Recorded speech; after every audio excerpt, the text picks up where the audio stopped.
Hello everyone, welcome to my channel. आज हम learn करेंगे nursing care of unconscious patient और nursing management of unconscious patient. सबसे पहले जानते हैं अनकॉन्शियसनेस क्या है। What is unconscious? Unconsciousness is a state in which a person is not awake and is not aware of their surroundings or their own actions. Unconsciousness एक ऐसी state है जिसमें पेशेंट अवेक नहीं होता और पेशेंट अपनी सराउंडिंग्स के प्रति अवेयर नहीं होता, अपने एक्शंस के प्रति अवेयर नहीं होता, उसको कोई भी किसी भी तरह की अवेयरनेस नहीं होती, उसको टाइम के बारे में, उसको प्लेस के बारे में, उसको लोगों के बारे में, उसको अपने एनवायरनमेंट के बारे में, वो क्या कर रहा है उसके बारे में अवेयरनेस नहीं होती। उसको हम कहते हैं unconsciousness. It can result from various medical conditions including medical conditions भी हो सकती हैं, जहाँ सर्जिकल कंडीशंस भी हो सकती हैं, जहाँ कोई एक्सीडेंटल कंडीशंस भी हो सकती हैं, जैसे कि हेड इंजरी के कारण पेशेंट अनकॉन्शियस हो सकता है, स्ट्रोक के कारण पेशेंट अनकॉन्शियस हो सकता है, ड्रग ओवरडोज के कारण पेशेंट अनकॉन्शियस हो सकता है, जहाँ किसी सीवियर इलनेस के कारण पेशेंट अनकॉन्शियस जहाँ बेहोश हो सकता है। Nursing care for an unconscious patient is critical to ensure safety, prevent complications and promote recovery. Unconscious patient की नर्सिंग केयर बहुत ज़्यादा इम्पॉर्टेंट होती है ताकि पेशेंट की सेफ्टी इंश्योर की जा सके, कॉम्प्लिकेशंस को प्रिवेंट किया जा सके और रिकवरी को प्रमोट किया जा सके। तो नर्सिंग केयर में फर्स्ट जो पॉइंट है that is assessment of airway, breathing and circulation, और you can say ABC। Airway में देखना है कि पेशेंट का जो एयरवे है वो पेटेंट होना चाहिए। अगर किसी तरह की ब्लॉकेज है तो उसको रिमूव करना है। पेशेंट का एयरवे में किसी तरह की कोई, जैसे कई बार टंग जो है पीछे को फॉल कर जाती है, पीछे की तरफ चली जाती है, वो देखना है, तो उस को रिमूव करना है या उसको ठीक करना है। अगर कोई ब्लॉकेज है तो उसको रिमूव करना है। तो पेशेंट का एयरवे जो है उसको ओपन करना है, जहाँ उसको पेटेंट रखना है। पेशेंट की ब्रीदिंग चेक करनी है, ब्रीदिंग जो है वो एडिक्वेट होनी चाहिए। पेशेंट की अगर ब्रीदिंग एडिक्वेट नहीं है, नॉर्मल ब्रीदिंग नहीं है, तो पेशेंट को वेंटिलेशन सपोर्ट देनी है ताकि ब्रीदिंग जो है उसकी एडिक्वेट हो सके, जो नॉर्मल हो सके। और पेशेंट की जो सर्कुलेशन है उसको मॉनिटर करना है, पेशेंट के वाइटल साइंस मॉनिटर करने हैं, पेशेंट की पल्स मॉनिटर करनी है, ब्लड प्रेशर मॉनिटर करना है, हार्ट रेट मॉनिटर करनी है, पल्स ऑक्सीमेट्री से पल्स जो ऑक्सीजन सेचुरेशन है उसको मॉनिटर करना है, और ये कंफर्म करना है कि ये सारे मेजर्स जो हैं ये नॉर्मल होने चाहिए। अगर नॉर्मल नहीं हैं तो उसके लिए वर्क करना है और उसके अकॉर्डिंग पेशेंट को केयर करनी है और उसके अकॉर्डिंग उसको मैनेज करना है। नेक्स्ट जो पॉइंट है that is positioning. Positioning is very important for unconscious patient, क्योंकि अगर पोजीशन सही नहीं है तो कॉम्प्लिकेशंस हो सकती हैं, और कई बार अगर पोजीशन सही नहीं है तो पेशेंट को एस्पिरेशन भी हो सकती है, और एस्पिरेशन के कारण जो फ्लूइड है, जो एस्पिरेट है वो लंग्स में जा सकता है और काफ़ी तरह की कॉम्प्लिकेशंस हो सकती हैं।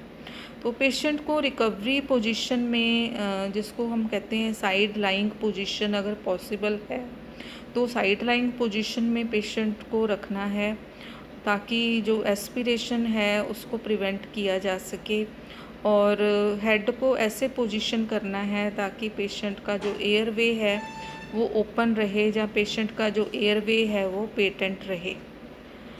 Next is vital science monitoring. Regularly monitor and record vital science. Patient के वाइटल साइंस जो है वो रेगुलरली मॉनिटर करने हैं और उनको डॉक्यूमेंट करना है, रिकॉर्ड करना है, जैसे कि temperature, pulse, respiration, blood pressure and oxygen saturation. Look for changes that might indicate deterioration और इम्प्रूवमेंट इन द कंडीशन। और पेशेंट की कंडीशन को जो है वो लगातार मॉनिटर करते रहना है और चेंजेस देखने हैं कि चेंजेस किसी तरह के अगर हो रहे हैं पेशेंट की कंडीशन में या वाइटल साइंस में, तो वो चेंजेस जो हैं वो पेशेंट के लिए सही हैं या नहीं हैं, तो वो चेंजेस को हमने मॉनिटर करना है। चेंजेस के कारण हमें पता चल सकता है कि पेशेंट की कंडीशन जो है वो डिटीरियोरेट हो रही है या इम्प्रूव हो रही है। नेक्स्ट जो पॉइंट है दैट इज़ न्यूरोलॉजिकल असेसमेंट। तो न्यूरोलॉजिकल असेसमेंट में पेशेंट का ग्लासगो कोमा स्केल जो है उसको हमने यूज़ करना है ताकि पेशेंट का लेवल ऑफ कॉन्शियसनेस जो है उसको हम असेस कर सकें, उसको हम मॉनिटर कर सकें। तो ग्लासगो कोमा स्केल में 3 स्टेप्स होते हैं। एक होता है आई ओपनिंग और दूसरा होता है वर्बल स्कोर और तीसरा होता है मोटर। तो इसमें 3 जो एलिमेंट्स हैं उसको हम असेस करते हैं जिससे कि पेशेंट का लेवल ऑफ कॉन्शियसनेस जो है जहाँ उसका स्कोर जो है उसको हम असेस कर सकते हैं कि किस लेवल तक पेशेंट जो है वो कॉन्शियस है। और उसका पेशेंट का न्यूरोलॉजिकल में प्यूपिल साइज़ भी चेक करना है, उसको प्यूपिलरी रिएक्शन जो है लाइट के लिए उसको भी हमने असेस करना है। Next is maintain airway patency. तो एयरवे को अगर हमने जब चेक किया है, असेस किया है, तो अगर वो पेटेंट नहीं है तो उसको हमने पेटेंट रखना है। तो उसके लिए जो भी ब्लॉकेज है उसको रिमूव करना है। अगर कोई सिक्रीशंस की वजह से ब्लॉकेज है तो उसके लिए हमने सक्शनिंग करनी है। और अगर पेशेंट का एयरवे पेटेंट रखना है तो ओरोफेरेंजियल एयरवे या फिर नेज़ोफेरेंजियल एयरवे जो है वो हमने इंसर्ट करना है ताकि पेशेंट का एयरवे पेटेंट रहे। Next is oxygen therapy. अगर पेशेंट को पूरी ऑक्सीजन नहीं मिल रही है तो सप्लीमेंटल ऑक्सीजन जो है वो एडमिनिस्टर करनी है, लेकिन जो प्रिस्क्राइब्ड की गई है, जितना इसका अमाउंट या जितना वॉल्यूम प्रिस्क्राइब किया गया है, जितना फ्लो रेट प्रिस्क्राइब किया गया है और जिस मेथड से प्रिस्क्राइब किया गया है वही मेथड यूज़ करना है और उतना ही हमने फ्लो रेट यूज़ करना है ताकि पेशेंट की जो एडिक्वेट ऑक्सीजनेशन है वो मेंटेन हो सके। Next is fluid and electrolyte balance. Patient का फ्लूइड इनटेक और आउटपुट जो है वो हमने मॉनिटर करना है। फ्लूइड जो है, अगर आईवी फ्लूइड्स पेशेंट के चल रहे हैं तो कितना फ्लूइड है इनटेक है 24 आवर्स में, आईवी फ्लूइड कितने दिए हैं। जहाँ कोई और जैसे नेज़ोगैस्ट्रिक इंटूबेशन है उसके थ्रू अगर कोई फ्लूइड दे रहे हैं तो वो भी फ्लूइड इनटेक जो है पूरा मॉनिटर करना है। आउटपुट पेशेंट का यूरिन आउटपुट कितना है उसको मॉनिटर करना है। और अगर पेशेंट के फ्लूइड बैलेंस को मेंटेन करना है तो उसके लिए इंट्रावीनस फ्लूइड्स जो हैं या इलेक्ट्रोलाइट्स जो हैं जो प्रिस्क्राइब किए गए हैं वो एडमिनिस्टर करने हैं और उनका रिकॉर्ड मेंटेन करना है। Next is nutritional support. Initiate internal और पेरेंट्रल न्यूट्रिशन, एंट्रल और parenteral nutrition as needed. Monitor for signs of malnutrition और डिहाइड्रेशन। अगर एंट्रल सपोर्ट दे रहे हैं पेशेंट को, जो नेज़ोगैस्ट्रिक ट्यूब के थ्रू अगर पेशेंट को न्यूट्रिशन प्रोवाइड कर रहे हैं, फ्लूइड्स प्रोवाइड कर रहे हैं, जूस वगैरह प्रोवाइड कर रहे हैं, तो उसको हमने मॉनिटर करना है। पेरेंट्रल न्यूट्रिशन अगर चल रही है पेशेंट की, टोटल पेरेंट्रल न्यूट्रिशन है जहाँ आईवी फ्लूइड्स है, जहाँ इलेक्ट्रोलाइट्स वगैरह दे रहे हैं, आईवी फ्लूइड्स के द्वारा, तो उसको हमने मॉनिटर करना है।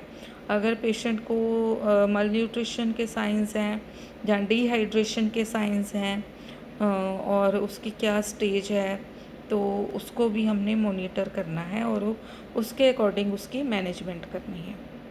Next is prevent pressure ulcers. तो पेशेंट की स्किन केयर जो है बहुत ज़्यादा ज़रूरी होती है, क्योंकि पेशेंट जो है बेड रिडन होता है, अनकॉन्शियस पेशेंट बेड रिडन होता है, तो उसकी स्किन के ऊपर बेड सोर्स हो सकते हैं, प्रेशर सोर्स हो सकते हैं।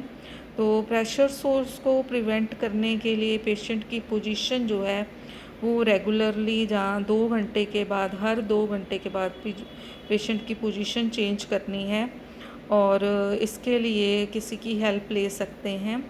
और प्रेशर रिलीविंग मैट्रेस जो है वो यूज़ कर सकते हैं, प्रेशर रिलीविंग डिवाइसेस यूज़ कर सकते हैं, प्रेशर रिलीविंग कुशन्स यूज़ कर सकते हैं, ताकि पेशेंट को प्रेशर अल्सर्स या बेड सोर्स ना हों। Next is hygiene and skin care. Perform regular skin assessment. Skin assessment जो है रेगुलरली हमने परफॉर्म करनी है, और उसकी स्किन की कंडीशन जो है उसको चेक करते रहना है। स्किन का टेम्परेचर और स्किन का टर्गर जो है वो चेक करते रहना है, और उसकी कंडीशन चेक करते रहना है। स्किन केयर प्रोवाइड करनी है पेशेंट को, जेंटल स्किन केयर, कोई हार्श सोप्स वगैरह जो है वो नहीं यूज़ करने हैं। रेगुलर माउथ केयर या ओरल केयर प्रोवाइड करनी है। लिप्स जो हैं पेशेंट के, और ओरल जो हाइजीन है वो प्रोवाइड करनी है, और लिप्स जो हैं पेशेंट के उनको लुब्रिकेट रखना है। आई केयर प्रोवाइड करनी है। आई केयर में पेशेंट को जेंटली जो है वो नॉर्मल सलाइन जो है उसके साथ जेंटली क्लीन कर सकते हैं आइज़ को, और आइज़ को ड्राई होने से प्रिवेंट करना है। पेरिनियल केयर जो है पेशेंट को वो प्रोवाइड करनी है, ताकि किसी भी तरह का इन्फेक्शन ना हो। Next is prevent infection. तो इसमें आ जाएगा कि use aseptic techniques for all the invasive procedures. जो भी इन्वेजिव प्रोसीजर्स है, पेशेंट को अगर आईवी इन्फ्यूज़न देना है, पेशेंट को अगर ब्लड ट्रांसफ्यूजन देना है, पेशेंट को कोई इंजेक्शन वगैरह देना है, चाहे वो किसी भी फॉर्म में हो, आईएम इंजेक्शन है या आईवी इंजेक्शन है, तो उसके लिए एसेप्टिक टेक्निक्स जो है उनको फॉलो करना है और यूज़ करना है। पेशेंट को मॉनिटर करना है, किसी भी तरह का साइन ऑफ इन्फेक्शन है तो उसको मॉनिटर करना है, और अगर इन्फेक्शन के चांसेस हैं तो एडमिनिस्टर एंटीबायोटिक्स एज प्रिस्क्राइब्ड। जो भी एंटीबायोटिक्स जो प्रिस्क्राइब किए गए हैं वो एडमिनिस्टर करने हैं, ताकि पेशेंट को इन्फेक्शन से प्रिवेंट किया जा सके। Next is bowel and bladder management. Patient की बाउल मूवमेंट्स को मॉनिटर करना है, यूरिन आउटपुट जो है उसको मॉनिटर करना है। अगर कैथेटराइजेशन की गई है तो प्रोवाइड कैथेटर केयर, और पेशेंट का अगर बाउल मूवमेंट्स नहीं हो रहे हैं तो उसके लिए भी उसकी मैनेजमेंट करनी है। और पेशेंट का जो बाउल मैनेजमेंट और bladder management is very important for unconscious patient. Next is sensory stimulation. Provide sensory stimulation such as talking to the patient, playing music, or using familiar smells. Encourage family members to interact with the patient. चाहे patient unconscious है, लेकिन patient जो है वो उसको sensory stimulation provide करनी है। Patient वो उसके लिए भी एक टाइम सेट करना है, और पेशेंट के साथ बात कर सकते हैं, मतलब बोल सकते हैं पेशेंट के पास, म्यूज़िक प्ले कर सकते हैं, या कोई फेमिलियर स्मेल जो है वो यूज़ कर सकते हैं। और फैमिली मेम्बर्स को भी encourage करना है to support the patient and to interact with the patient. Next is safety measures. क्योंकि पेशेंट अनकॉन्शियस है तो पेशेंट को सीजर्स भी हो सकते हैं, जहाँ पेशेंट जो है अनकॉन्शियस की वजह से पेशेंट जो है गिर भी सकता है, बेड से गिर सकता है। तो इसके लिए फॉल प्रिवेंशन स्ट्रैटेजीज़ जो हैं उनको हमने यूज़ करना है। जो पेशेंट की बेड रेल्स हैं वो यूज़ करनी है, साइड रेल्स जो हैं वो हमेशा ऊपर होनी चाहिए पेशेंट की, और जो साइड रेल्स हैं वो पैडेड होनी चाहिए ताकि पेशेंट को साइड रेल्स से या बेड रेल्स से किसी तरह की इंजरी ना हो। और ये इंश्योर करना है कि पेशेंट का जो एनवायरनमेंट है वो सेफ़ होना चाहिए। Next is family support and education. Educate the family about the patient's condition and care needs. Provide emotional support and involve them in care process as appropriate. Family को, patient की family को patient की condition के बारे में, उसके क्या diagnosis क्या है उसके बारे में, पेशेंट के क्या टेस्ट होने हैं उसके बारे में, पेशेंट की केयर नीड्स क्या हैं उसके बारे में, पेशेंट की क्या ट्रीटमेंट चलनी है, जहाँ क्या मेडिकेशन वगैरह चलनी है, जहाँ क्या थेरेपीज़ पेशेंट की यूज़ होनी है उसके बारे में फैमिली को, जहाँ फैमिली मेम्बर्स को एजुकेट करना ज़रूरी है। और पेशेंट की फ़ैमिली को इमोशनल सपोर्ट प्रोवाइड करनी है, और पेशेंट की फ़ैमिली को पेशेंट की केयर प्रोसेस में इन्वॉल्व करना ज़रूरी है, उनको अपडेट रखना ज़रूरी है। Next is documentation. Document all the care provided including assessment, interventions and patient response. Ensure accurate and timely records to facilitate continuity of care. जो भी पेशेंट को केयर प्रोवाइड की गई, पेशेंट की जो भी असेसमेंट की गई, जो भी मॉनिटरिंग की गई, जो भी उसके लिए इंटरवेंशंस यूज़ की गई, पेशेंट को अगर कोई मेडिकल इंटरवेंशन है, या सर्जिकल इंटरवेंशन है, या नर्सिंग इंटरवेंशन है, या न्यूट्रिशनल इंटरवेंशन है, कोई भी इंटरवेंशन अगर यूज़ की गई उसको डॉक्यूमेंट करना है। पेशेंट का क्या रिस्पॉन्स था, ट्रीटमेंट के लिए, मैनेजमेंट के लिए क्या रिस्पॉन्स था, उसको डॉक्यूमेंट करना है। और ये डॉक्यूमेंट्स जो है, ये रिकॉर्ड जो है ये एक्यूरेट होना चाहिए और टाइमली होना चाहिए, ताकि पेशेंट की केयर में किसी तरह की रुकावट ना आए और पेशेंट की केयर जो है वो कॉन्टीन्यूस रहे। So this is all about the nursing care of unconscious patient. आज की वीडियो में इतना ही। अगर वीडियो अच्छी लगे तो लाइक करें और चैनल को सब्सक्राइब करें। Thank you so much.